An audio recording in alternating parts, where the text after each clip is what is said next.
A row of locked gates, rusty metal parts and weeds growing in the factory yards are the postcards of Valencia. The once industrial city of Venezuela is now an empty city with few companies and no workers. Lamentablemente no tenemos una estadística. Current operating companies are at a 20% capacity. From having 13,000 companies operating nationwide, now we have 2,500 that are working. 1,500 a 3,000 empresas funcionando. The main driver of the economy in Valencia was the assembly of cars and companies like General Motors, Ford and Chrysler, a relationship that began back in the 60s. Las instalaciones quedaron abandonadas. Their facilities are abandoned in the industrial zone of Valencia. Ford and Chrysler have not produced a vehicle unit in the last year. Chrysler durante el año 2019 no han producido una unidad de vehículo.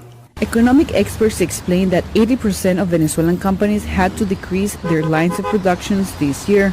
During the first trimester of 2019, only 65 cars were built here. Between 2005 to 2008, Valencia built about 170,000 vehicles per year and imported others due to the high demand.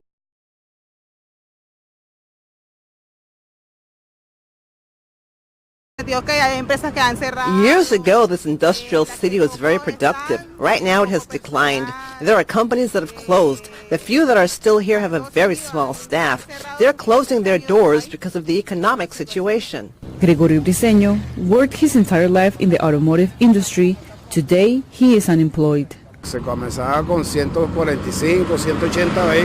General Motors used to produce 200 to more than 300 vehicles per day.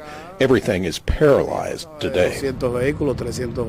Auto industry executives blame the drastic decrease in production on lack of access to parts and materials for the cars, price controls, and companies seized by the government. President Nicolás Maduro has assured he will help the industry to get back on its feet. You already know us. I'm talking to the private entrepreneurs in the country. You know who we are. You know who I am, and you know you can count on me. Not only now, you can count on me forever, so we can do a united process of development. The auto industry is not the only one affected by a deteriorating economy. In the last 5 years, 44 international companies such as Kellogg's and Firestone have left Venezuela, mostly because the difficulties of operating in the country. For Adriana Núñez Rabascal in Valencia, Venezuela, Cristina Caicedo Smith, VOA News, Washington.